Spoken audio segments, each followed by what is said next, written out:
রানীমা যখন ধাইমাকে পুত্র দিয়ে দিবে স্নান করানোর জন্য, আর ওই ফাঁকেতে ওর মুখের মধ্যে দুধের সাথে বিষ দিয়ে মুখে দিয়ে আসবে, তাহলে কাজ হবে। এরকম ভাবে ওই ৯৯০০ রানী যুক্তি করে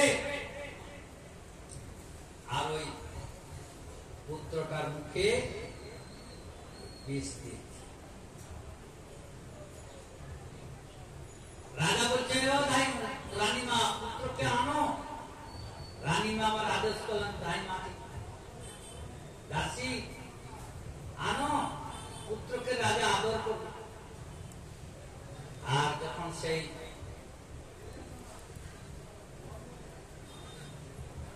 পুত্র বলে ধাইমা ডাকে, পুত্র তো মরে গেছে, তার প্রাণ পেতে নাই, আর একদম পুরো হাত পা কাট হয়ে গেছে। ধাইমা চিৎকার করে কাঁদছে, রানীমা আসলেন, রানীমা কাঁদছে, রাজা আসলেন, রাজা দেখছেন যে পুত্র আনে, রাজা তখন মাথা পিড়ে পিড়ে কাঁদছে, হায় ভগবান বিধি, কত কষ্টের পরে দিয়েছিলেন পুত্র, তা আবার কেড়ে নিলে হে বিধি। কত চিৎকার করে কাঁদছে। সমস্ত রাজবাড়িতে রানীরা ছিল, এরা দিবেন, তারা দেখছে যে আমরা তো ধরা পড়ে যাব, রাজার সঙ্গে সুর মেলায় ১০,০০০ রানী, পুত্রের মা রানী আর একসঙ্গে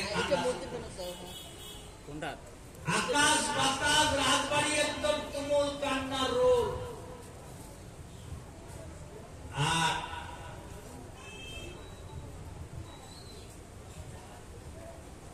এদিকে রাজা গড়াগড়ি যাচ্ছে মাটিতে, হা পুত্র, হা পুত্র, হা পুত্র। সংসারে ত্রিতাপ জ্বালায় জীব জর্জরিত। কি কি ত্রিতাপ জ্বালা? আধ্যাত্মিক, আদি ভৌতিক, আদি দৈবিক।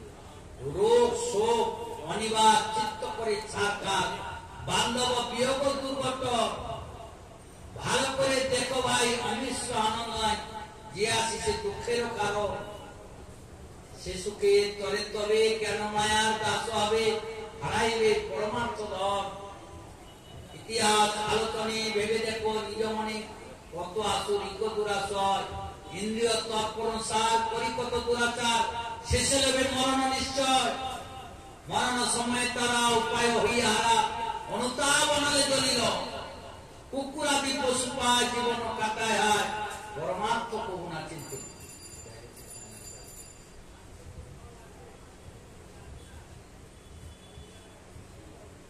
তখন এইভাবে সাধারণ জীব রোগ শোক জ্বালা যন্ত্রণার সংসারে উৎপীড়ন হচ্ছে, তথাপি তাদের সংসারে মোহ। মা আজকে তুলসী দ্বাদশী, তো তুলসী যেন না করে, আজকে দ্বাদশী দিন উপবাস আছে। দ্বাদশী দিন তুলসী পাতা তুললে মহা অপরাধ হয়। তুলসী পূজা হবে কিন্তু পাতা না ধরে, কারণ এটা শুনে রাখেন, এখানে এটা রাখে দ্বাদশীর কথাটা বলে। একদিন আমরা যখন পাঠশালায় যেতাম, পণ্ডিত মহাশয় কথাটা বলছেন। একদিন সীতামা সাধু সেবা দিয়েছে, সেই সাধু সেবায় নারদ গোস্বামী এসছেন, অন্যান্য ঋষি মুনিরা এসছেন। তো সীতামা ভোজন দিতে যাবেন, তখন নারদ ঋষি বলছে আজকে আমি ভোজন নেব না। সীতামা বলছেন কেন সাধু বাবা? নারদ ঠাকুর বলছে তোমার গায়েতে তুলসী জ্বলেছে, তুমি আজকে দ্বাদশী দিন তুলসী চয়ন করেছ। বলছে না তো, আমি আজকে তুলসী চয়ন করিনি। বলছে যে গায়ের মধ্যে তুলসী পাতা লেগে আছে। বলছে তাহলে আমি এই তুলসী পূজা দিয়ে আসি। তাহলে ওই তুলসী পূজা দিতে গিয়ে পাতাটা মনে গায়ে লেগে আছে, তাহলে তো তুমি তাহলে তুলনায় তো তাহলে তুমি তুলসী মাকে, তুমি তো সতী নারী, ভগবতী, ভগবানের ধরণী, তুমি তাহলে তুলসী পাতাকে আদেশ করো গাছে চলে যা। তখন হাত ধরে বলতেছেন, হে তুলসী মা, আমি তো তোমাকে চয়ন করি নাই, আমি যদি তোমাকে চয়ন না করি, আমি যদি যথার্থ প্রভুর চরণে ভক্তি করি, তাহলে তুমি বৃক্ষেতে চলে যাও। কথাটা শেষ হোক, তারপরে মা একটু বসো 2 মিনিট, তারপরে যাবে। আর তুলসী নড়ে না। তখন দাঁড়িয়ে দাঁড়িয়ে সীতা মা কঠোর করে কাঁপতেছে আর কাঁপতেছে, তাহলে আজ থেকে কি আমি অপরাধী হয়ে গেছি, আমি অসতী হয়ে গেছি, আমি এক বিন্দু রামচন্দ্রের চরণ আজকে আমি চরণ স্মরণ থেকে ভুলি না, আমি অপরাধ করি না কোনদিন। নারদ ঠাকুর তখন কাছে ক্ষমা চাইছেন, হে প্রভু, আমার কোথায় ভুল হয়ে গেছে তুমি বলে দাও।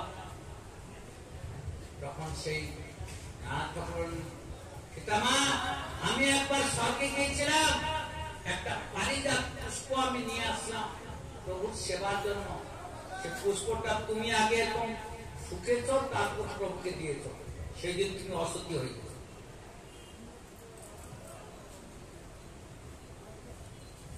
প্রভু, এটা আমার অজ্ঞান হয়েছে, আমার জ্ঞানী ছিল না, ওকে ক্ষমা করে দাও।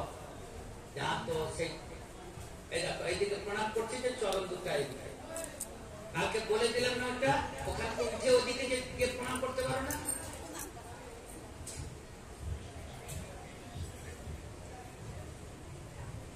তখন সাধু ক্ষমা করে দিল। তারপরে তুলসী মাকে প্রার্থনা, হে তুলসী মা, আমি তো তোমায় চয়ন করে নাই, তুমি চলে যাও বৃক্ষেতে। সঙ্গে সঙ্গে পাকা পাতাটা উড়ে উড়ে গাছে চলে যায়। এই যে মালাটা উপর থেকে পড়াতে 3-4টা পাতা পড়ে গেছে। আজকের দিনে অমাবস্যা, পূর্ণিমা, শনিবার,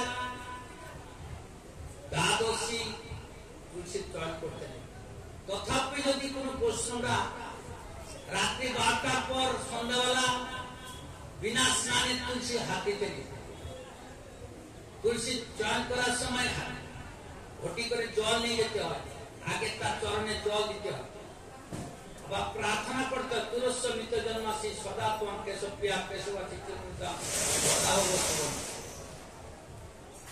তারপরে হাতে তালি মারতে হয়, তাকে জাগাইতে হয় গাছকে, প্রভু, মা তুলসী, প্রভুর সেবার জন্য তোমাকে আমি নিতে আসছি, তুমি প্রসন্ন হও। আবার একটা ডাল ধরে আর একটা পাতা নিতে হবে, একটা ডাল ধরে আর একটা পাতা, আবার মঞ্জুরি নিলে একটা ডাল ধরে কচি মঞ্জুরি ভেঙে নিতে হবে। তুলসী যদি না তুলতে জানে তো গিয়ে খোপাখপ তুলতে বলতে শাক তোলার মতো, তাহলে হবে না, ভয়ঙ্কর অপরাধ। তুলসী তোলার পর আবার প্রণাম করতে হবে, প্রার্থনা করতে হবে। চয়ন, হে তুলসী মা, তোমাকে আমি চয়ন করেছি, চয়ন দুঃখান্ত জল হিদিত বর্ততে তৎক্ষময় জগৎ মাত বৃন্দা দেবী। হে বৃন্দা দেবী, যদি চয়ন করতে গিয়ে যদি কোনো তোমার দুঃখ হয়ে যায়, তুমি আমি কৃষ্ণ সেবার জন্য নিয়েছি, তুমি আমাকে ক্ষমা করো। তুলসী হলো সাক্ষাৎ ভগবতী। আমরা ওর কৃপা এবং আমার তত্ত্বতে আমরা বুঝতে পারছি না। নারায়ণের স্ত্রী তুলসী, যেরকম শিব ঠাকুরের স্ত্রী দুর্গা বা মা কালী, আপনি মা কালী মন্দিরে এখন হড়বড় করে যেতে পারবেন? বাবা, মা মন্দিরে গিয়ে কত সংগ্রহ, 14 বার প্রণাম করবে, তারপরে মন্দিরে যাও। আর তুলসীটার কাছে গেলে ওর সংগ্রহ মতো থাকে, ভুলভাল করে চলে যায়, বাসি গায়ে হোক গায়ে হোক তাও তাকে চলে সন্ধ্যা না বিকাল না, জানেন? এর বড় তুলসী সাবধানেশ্বর সেবা করতে হবে, তুলসী কৃপাময়ী। এই গলার মধ্যে তুলসী মাতা আমরা সবাই বাঁধি, আর এইখানে তুলসী গাছের কাছে আমরা কোন অপবিত্র বস্তু রাখতে সাহস পাই, মা তুলসী মা। আর ওই তুলসী গলার মধ্যে বেঁধে যে মুখের মধ্যে আমরা কত কথা বলতেছি, কি সব খাওয়া দাওয়া করতেছি, তাহলে তুলসীকে আমরা সাক্ষী রেখে দিচ্ছি। গলার এই কাঁধে যাচ্ছে, সাক্ষী হয়ে যাচ্ছে যে অপরাধ করতেছি, তুলসী মা তুমি সব দেখো, সাক্ষী দিবে।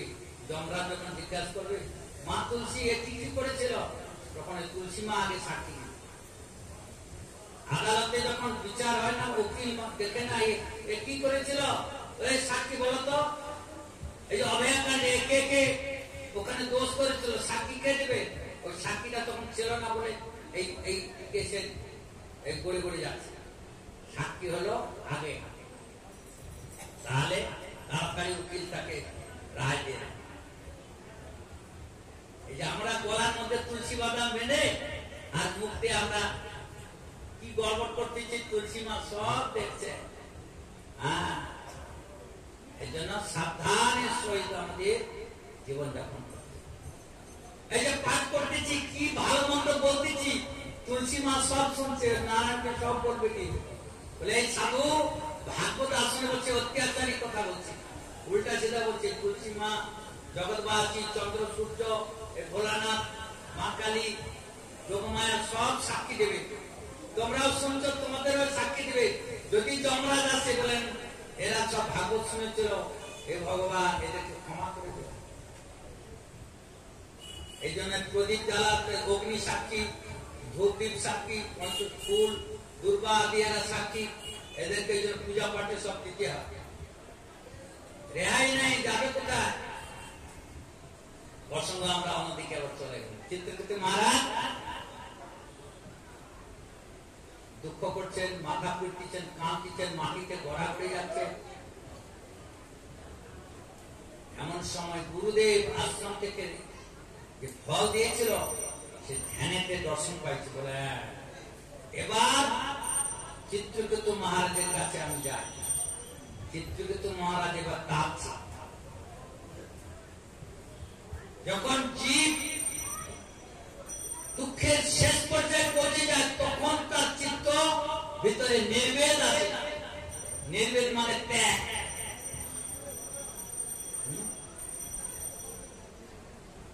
যতক্ষণ ত্যাগ আছে, বৈরাগ্য আছে, তার শোধন হওয়ার রাস্তা নেই।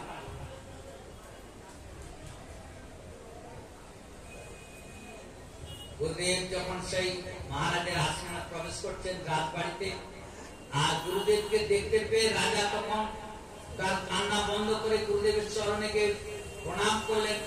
রানীরা এসে প্রণাম করলেন। গুরুদেব আচরণ করে চিন্তা নেই কি হচ্ছে। গুরুদেব তো সবই জানেন। মহারাজ আপনার আশীর্বাদে পুত্রটা পেয়েছিলাম, আর আজকের এই পুত্রটা আমাদের ছেড়ে চলে। আচ্ছা, কমন্ডল জল বের করলেন, পুত্রের উপরে ছিটাই দিলেন। আর পুত্রকে যখন স্পর্শ করছে, পুত্র তখন সেই মৃত শরীর জীবিত হয়। আর আসনে বসলেন, তখন কান্না টান্না সব বন্ধ হয়। বলছে মহারাজ, গুরুদেব দণ্ডবত প্রণাম। এই সংসারের জীব আমরা আসি আপন আপন কর্ম ফলে। আগের জন্মে যেরকম আমরা কর্ম করেছি, সেই অনুসারে আমাদের জন্ম। আগের জন্মে আমিও রাজপুত্র ছিলাম। আমি একদিন একটা পিপীলিকার বড় চাক ছিল, হাজার হাজার পিপীলিকা ছিল, সেখানে আমি বিষ ঢেলে তাদেরকে মেরেছিলাম। এই জন্মে আমি আবার রাজপুত্র হয়েছি। আর পিপীলিকা গুলা, এই যে আমার মা গুলো দেখছো, এরা সব তোরাই আমাকে মা হচ্ছে। এই জন্মে এই মা গুলা সবাই মিলে আমার মুখে দেশে বিষ দিয়েছে। আমার কর্ম খণ্ডন হয়ে গেছে। আমি এখন আমার সাধনা চিত্র দেহেতে অন্য স্থানে তাই করতে আমার বলে রাজা দেখছে, আরে এই সংসারের খেল, এই স্ত্রীদের আমি কত ভালোবাসি, একটা করে ঘর বানিয়ে দিচ্ছি, রাজবাড়ি, শাড়ি চুড়ি গহনা, খাওয়া দাওয়া সব সুস্বাদু সনাতনদের রাখছি, আর এদের ভিতরে কোন বুদ্ধি? তাহলে এই সংসারটা হলো এরকম। কে কার পিতা কে কার মাতা, মোহ এ বই কেবল। কুত্তা ছিলাম তখন পিতা মাতা আসলো, গরু ছিলাম তখন একটা মা আসলো বাবা, পাখি ছিলাম তখন একটা মা আসলো বাবা ছিল, মৌমাছি ছিলাম মক্ষী জনম তখনও হাজার হাজার আমার ভাই বোন পুত্র কত হয়েছে। প্রতি জন্মে পিতা মাতা সবে পায়, কৃষ্ণ গুরু নাই মিলে ইয়া।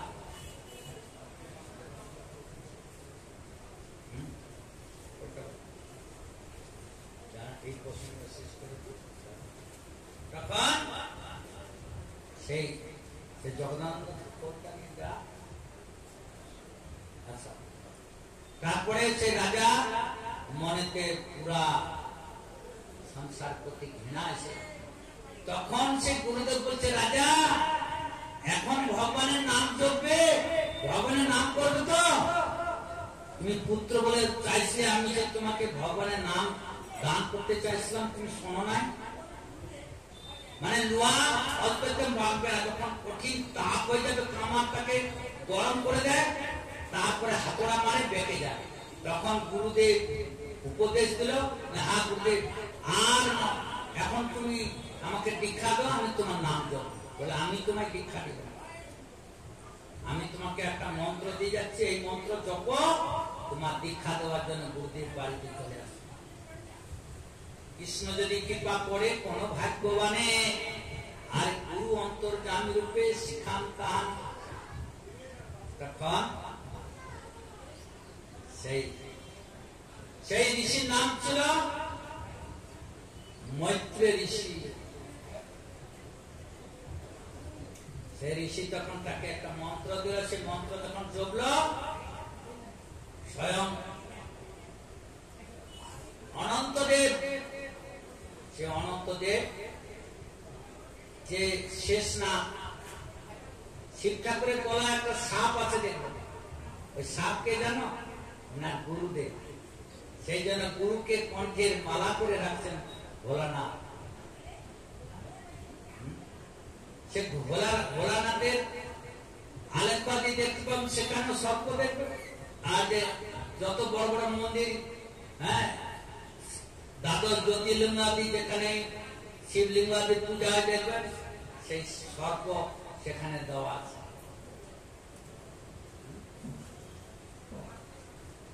সেই চিত্রকেতু মহারাজ তখন সেই গুরুদেবের মন্ত্রতে জপল, ঠিক সময় তার সেই অনন্তদেব এসে তাকে দীক্ষা দিল। তিনি আর সংসারের দিকে এদিক ওদিক না তাকায়, ভোগ বিলাসের দিকে না তাকায়, সেই মন্ত্র মন্ত্র জপতে জপতে মন্ত্র জপতে জপতে ভগবান তাকে বলছে, তোমার এই সংসার থেকে আমার ধামে চল, তোমার সিদ্ধি হয়ে গেছে। নির্লোভ নিষ্কামী যখন লোভ লালসার সংসার থেকে না যাবে, ততক্ষণ পর্যন্ত সংসার থেকে উদ্ধার নয়। প্রভু রাজা প্রভু প্রজা, নরকে বা প্রভু, প্রভু দেব প্রভু দৈত্য প্রভু দাস প্রভু, এইরূপ ব্রহ্মাণ্ড ভ্রমিতে কোন ভাগ্যবান জীব গুরু কৃষ্ণ প্রসাদে বাই ভক্তিলতাবি রাতে কৃষ্ণ ভজন করে গুরুর সেবন, মায়া জাল ছুটে বাজায় শ্রীকৃষ্ণ চরণ। সংসার ভ্রমিতে কেহ ভাগ্য করে, নদীর প্রয়োজন কাষ্ট লাগে তিনি। এই যে তিস্তা নদী যখন সেই হিমালয়ের পাহাড় থেকে দার্জিলিং এ, সেই পাহাড় থেকে যখন সে দৌড়ে আসে সিকিমের পাহাড় থেকে, কত খড় কুটা ঘর বাড়ি গাছপালা টেনে নিয়ে আসে বলেন তো? ওই নদী থেকে ওই কাঠটা উঠে আসতে পারবে? ওই নদীর স্রোত থেকে? বলে সংসার তখনই নাহি তো বসে, সংসার নদী থেকে জীব এরকম খড় কুটার মতন ভেসে চলে যায়, কিন্তু তখনই উঠে আসতে পারবে যদি কোন হাওয়া উঠে বা নদীর জলে ফের হয়, সে ফেরেতে কিনারা পেয়ে যায়, তখন সে খড়টা ডাঙায় উঠে যায়। এইভাবে সংসারে ভ্রমণ করতে করতে যদি সাধু বলতে পায় তার উপদেশ মন্ত্রে পিশাচি পলায়। সংসারে ভ্রমণ করতে করতে কোন যদি মহান সাধুকে দেখে তার চরণে নতমস্তক হয়, তার উপদেশ মন্ত্রেতে পুষ্টি লাভ করে, হ্যাঁ সাধু বাবা বলো বলো, ভালো কথা বলো, আমার এত দুঃখ জ্বালা পারছি না, তখন সাধুদেবের মন্ত্রেতে তার উপদেশে বলে, বাবা দেখ রাত্রি 12টা পর্যন্ত ঘুরতে নেয়, 9টার মধ্যে দোকানপাট বন্ধ করে আর বাড়িতে যাও, হাত মুখ দিয়ে গুরুর নাম নেবে, নিঃসন্ধ্যা গুরুর নাম, সকাল দুপুর সন্ধ্যা পূর্ণ হবে মনস্কাম। আর অসৎ সঙ্গে যাবে না, জুয়া খেলবে না, মদ খাবে না, জীবহত্যা করবে না, আর মিথ্যা কথা বলে রোজি রোজগার করবে না। আচ্ছা গুরুদেব, সাধু বাবা তোমার কথা আমি অক্ষরে অক্ষরে পালন করব। গুরু উপদেশ দিল তাকে, সে উপদেশ মন্ত্রেতে তখন বাড়িতে গিয়ে সকাল উঠে স্নান করে, ধুতি পরে, গলায় বস্ত্র দিয়ে, মাথায় তিলক দিয়ে, হাতে ফুল চয়ন করে, গুরুর চরণে, ভগবানের চরণে পুষ্পাঞ্জলি করে, ধূপ দীপ জ্বালিয়ে, যা ফলমূল থাকে ভগবানকে নিবেদন করে, আর কেঁদে কেঁদে গুরু নাম করে, গুরুদেব কত দুঃখ, কত জ্বালা, গুরুদেব তুমি কৃপা করো, আর গুরুর নাম নেয়, ভগবানের নাম জপে।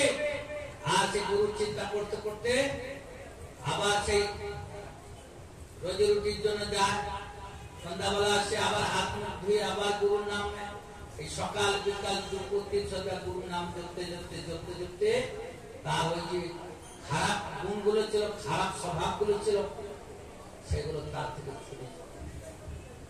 সে সন্ধ্যা 12টা, রাত্রি 12টা পর্যন্ত বন্ধু বান্ধবদের সঙ্গে অসৎ সঙ্গে যেত, রাস্তার ধারে আড্ডা দিত, সে সমস্ত বন্ধ হয়ে গেছে। যে ভাল লাগলো সেই তিলকি ঘাট। তখন গুরুদেবের কৃপায় তাকে গুন্ডি দিল, বেড়া। গুরুর আজ্ঞা, গুরুদেব আজ্ঞা দিয়ে গেছে, যদি নাই মানি তার অপরাধ হবে। সে গুরুর আজ্ঞা মানতে মানতে যখন 1 বছর পরে গুরুদেব তার বাড়িতে আসলেন, বাবা কেমন আছো? মন্ত্রতন্ত্র জপতে, গুরুদেব আপনার শুভ আশীর্বাদে আমার সব জ্বালা গেছে, এখন আমি খুব আনন্দে আছি গুরুদেব, শাক অন্য খাই কিন্তু আমি খুব শান্তিতে আছি। সেই চিত্রকেতু মহারাজ গুরুদেবের আশীর্বাদে গুরুর নাম জপছেন, আর স্ত্রী লোভ নাই, বিষয় লোভ নাই, রাত কাজের লোভ নাই, এক নামে একান্তে বসে গুরুর নাম জপছে।